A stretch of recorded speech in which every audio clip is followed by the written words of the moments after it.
8 फरवरी की संभावित तिथि को राहुल गांधी का भारत जोड़ो न्याय यात्रा छत्तीसगढ़ प्रवेश कर जाएगी और 13 फरवरी को अंबिकापुर में राहुल गांधी की एक बड़ी सभा आयोजित की जाएगी। भारत जोड़ो न्याय यात्रा की तैयारियों के सिलसिले में अंबिकापुर पहुंचे छत्तीसगढ़ प्रदेश कांग्रेस के प्रभारी और कांग्रेस के राष्ट्रीय महासचिव सचिन पायलट ने यह जानकारी आज जिला कांग्रेस कमेटी कार्यालय राजीव भवन में हुई पत्रकार वार्ता के दौरान दी। इस दौरान सरगुजा संभाग के सभी 6 जिलों के पदाधिकारियों एवं कार्यकर्ता मौजूद थे। कार्यकर्ताओं को संबोधित करते हुए सचिन पायलट ने कहा कि राहुल गांधी देश के वंचित लोगों की आवाज बनकर उनके न्याय के लिए यह यात्रा कर रहे हैं। देश के नौजवान, किसान, श्रमिक, माताएं और बहनों पर जो अत्याचार हो रहा है, यात्रा के माध्यम से उनके हक की लड़ाई लड़ी जा रही है। भाजपा के पिछले 10 साल के शासन में देश में महंगाई, बेरोजगारी और अन्याय ही बढ़ा है। इसके विरोध में राहुल गांधी की यह ऐतिहासिक यात्रा की जा रही है। वहीं कांग्रेस कार्यालय में पदाधिकारियों एवं कार्यकर्ताओं को संबोधित करते हुए सचिन पायलट ने कहा कि राहुल गांधी की इस ऐतिहासिक और कामयाब यात्रा से समाज और देश का अवश्य भला होगा। कार्यकर्ताओं को उन्होंने कहा कि विगत चुनाव में हम भले ही सरकार नहीं बना पाए, लेकिन हमारा वोट प्रतिशत कायम है।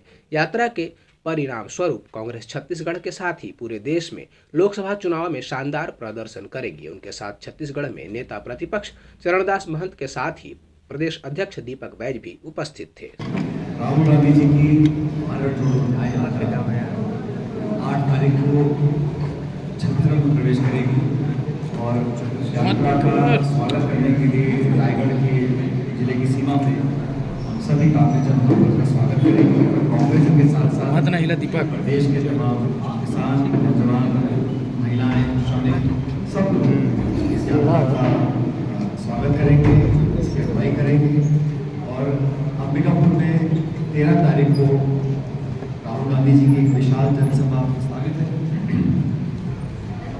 अपने इस यात्रा के दौरान अनेक लोगों से मुलाकात करेंगे। यात्रा कुछ हिस्से बस में चलेगी, कुछ जगहों पैदल चलेंगे और इस यात्रा का जो उद्देश्य है वो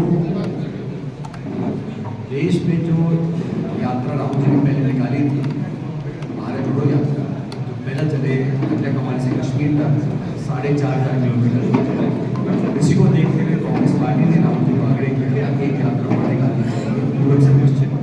और 14 जनवरी इस साल हम लोगों ने राहुल जी की यात्रा शुरुआत करी विमान मणिपुर से, अनेक राज्यों से होती हुई यहाँ पर आएगी। 20 मार्च को यात्रा का समापन होगा मुंबई में और यात्रा का मुख्य उद्देश्य यही है कि लोगों को न्याय मिलना चाहिए। ऐसे लोग हमारे समाज का बहुत तबका वर्ग जो वंचित है न्याय से, उसके आवाज़ को सुना नहीं जाता और कहीं ना कहीं वो इस शोर में उसके बाद हम छोड़ेंगे।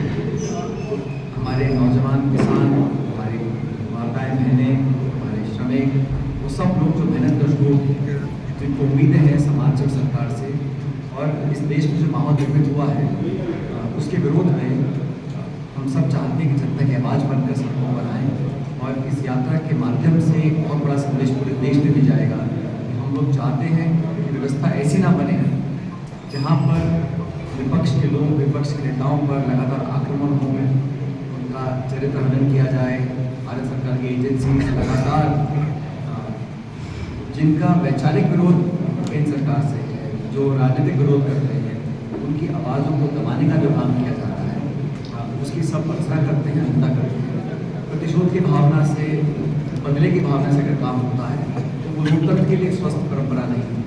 और राहुल गांधी जी ने हमेशा कहा है कि इस देश में वो सरकार बनी है जो पूर्ण बहुमत की सरकार है, लेकिन 10 साल से लगातार जो नीति निर्माण हुआ है, जो कानून बने हैं, जो पॉलिसीज़ बनी है, वो सिर्फ चंद लोगों को फ़ायदा देने के लिए बनी है और अमीर गरीबी जो खाई है वो लगातार बढ़ती चली जा रही है। बीजेपी ने कहा था कि सरकार बनने के बाद वो किसान की आमदनी दुगनी करेगी। अभी तक किसी किसान की आमदनी दुगनी हुई नहीं है, ना तो कालाधन समाप्त हुआ है और ना ही जो उन्होंने वादे किए थे महंगाई कम करने के, बेरोजगारी खत्म करने के, इसी वादे पर उनका काम साबित हो। 10 साल की बीजेपी की रिपोर्ट कार्ड अगर जनता देखेगी उसके आधार पर मत पड़ेगा। मुझे पूरा विश्वास है कि कांग्रेस और इंडिया का जो अलायंस हमारा गठबंधन बना है उसको बहुमत मिलेगा लोकसभा चुनाव में।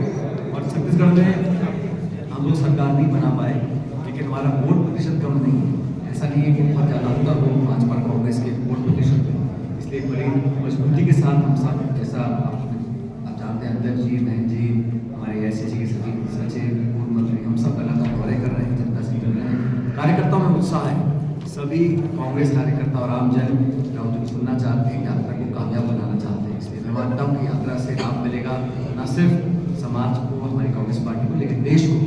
विपक्ष मजबूत रहे, ये देश की बहुत बड़ी ज़रूरत है और उस भूमिका को राहुल गांधी जी अच्छी तरह निभा रहे हैं। उनका समर्थन पूरा देश कर रहा है और लाखों की तादाद में लोग इस यात्रा से जुड़ रहे हैं। उनकी यात्रा को बार बार रोकने की कोशिश की गई।